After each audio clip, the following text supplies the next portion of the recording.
How do I get my child to sleep through the night? Help, help.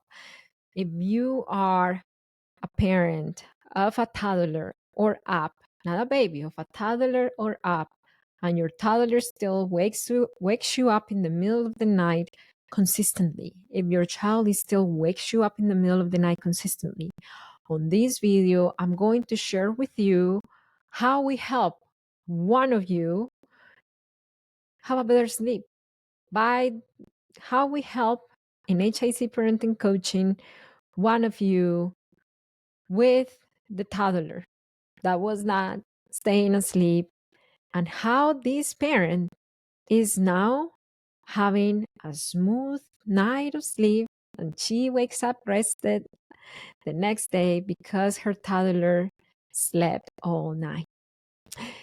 If you are new to me, hello, my name is Marcela Collier. I'm a certified parenting coach and founder of HIC Parenting Education Agency.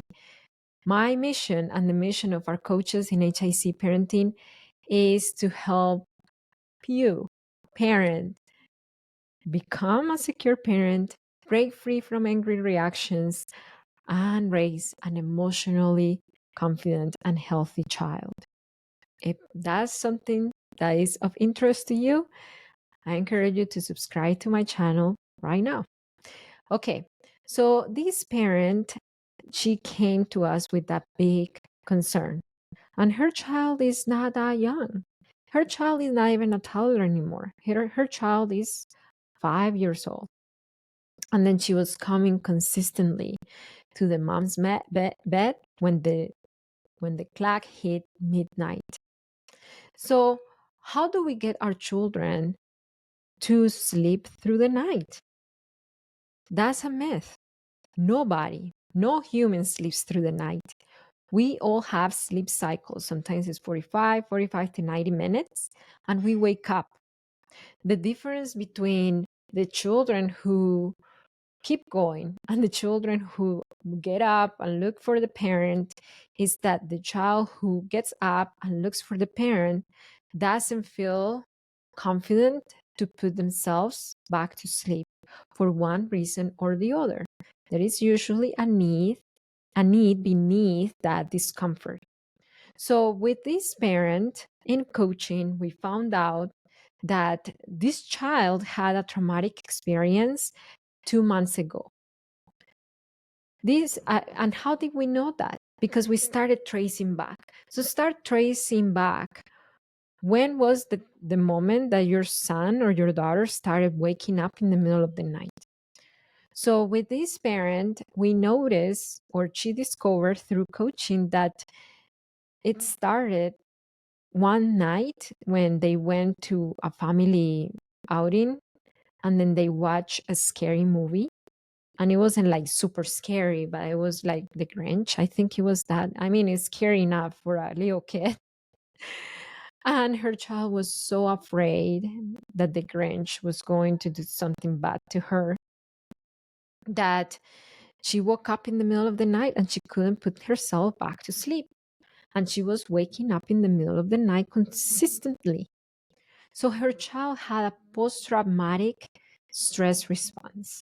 I'm not saying post-traumatic stress disorder, but yes, a post-traumatic stress response. Why post-traumatic? Anything that affects you and it impairs you from having a normal life for a long period of time. You know, the mom was dealing with this for about 2 months. You lead a traumatic experience. So for this child, the Grinch was kind of traumatic. This was a highly sensitive child as well. So that's where they were at. Number one, find what caused it. Find the discomfort. What's the discomfort? Address it. So, because it's not about getting your child to sleep through the night. Nobody sleeps through the night. It's about getting your child feel comfortable and secure. So when they do wake up in the middle of the night, they feel confident, calm, and secure to put themselves back to sleep without looking for you. So for this parent, we develop a plan to work on this stress. So it was, and sometimes when it comes to trauma triggers, uh, therapy might be needed as well, you know? So if you are concerned that your child is having a traumatic response, consult with your pediatrician and they will refer you to a therapist as well. So we advise the mom to look for a therapist, and as the coaches, we coach the mom through how she should show up from now on to not make things worse, for her child to actually calm down by her responses. Because our responses always shape the way that our children react, respond, and process things. So this mom was very focused on the goal. Go back to bed, go back to bed, go back to bed. No, it's the middle of the night, go back to bed. And when we shifted that goal, that instrumental goal, to a deeper goal, the goal is I want to find a way for my daughter to feel comfortable and safe throughout the night. Throughout the night. And what makes a child feel really comfortable and safe? Knowing that they can access their caregiver. Yes, this is counterintuitive, but when you restrict your access during the night to your child, that feeds off that feeds the anxiety even more. So we did two things.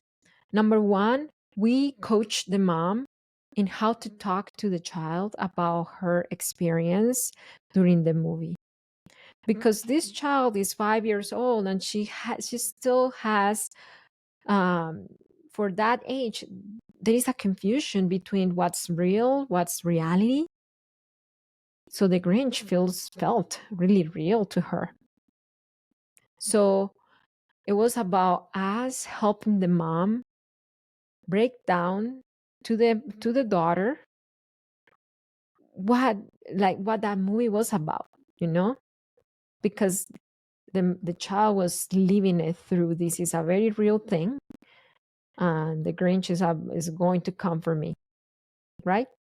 Once the child started seeing it as this is not as scary anymore because it's not real, then she started calming down a lot faster.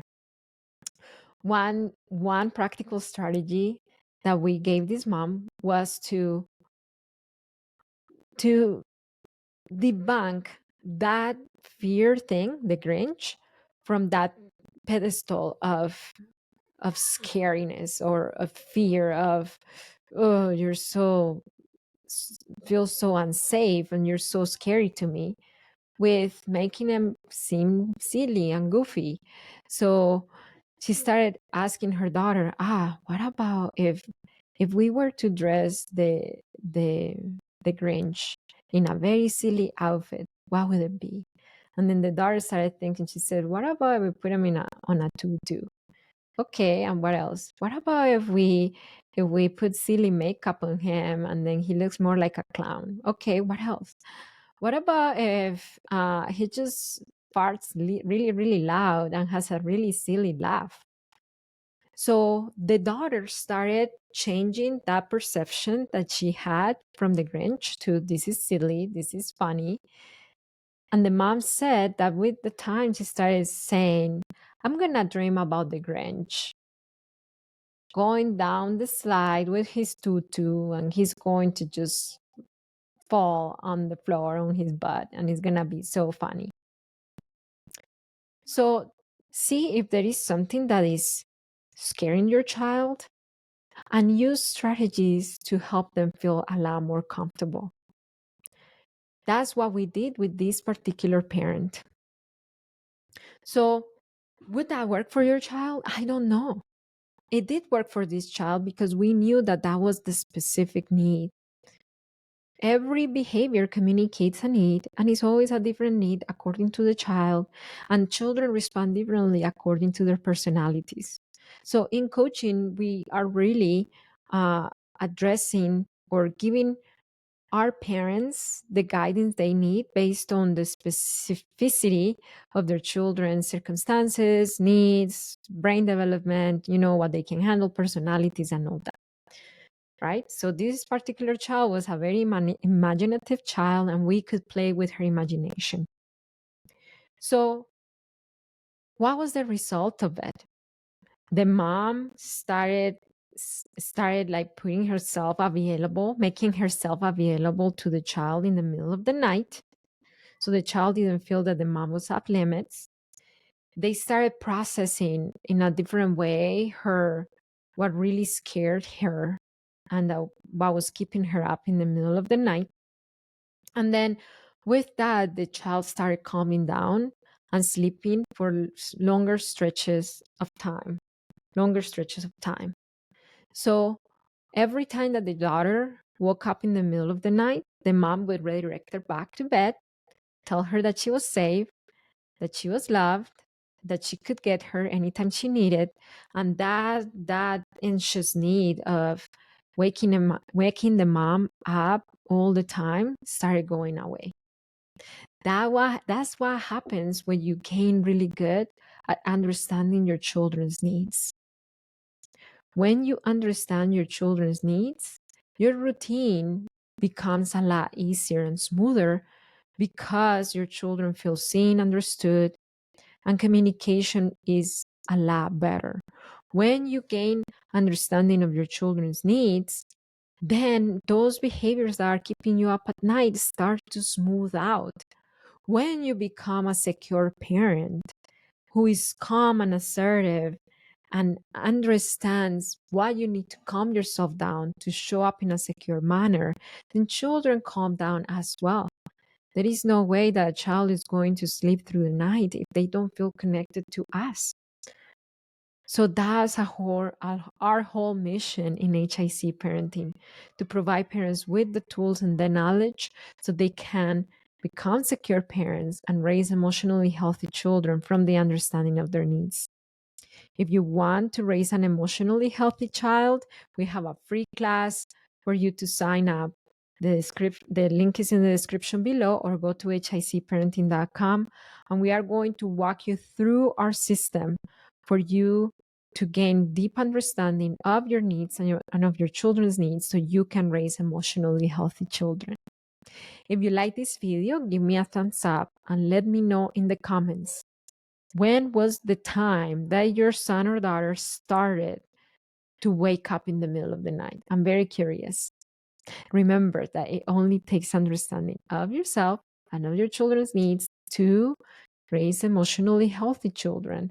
That's parenting with understanding, and I'll see you next time.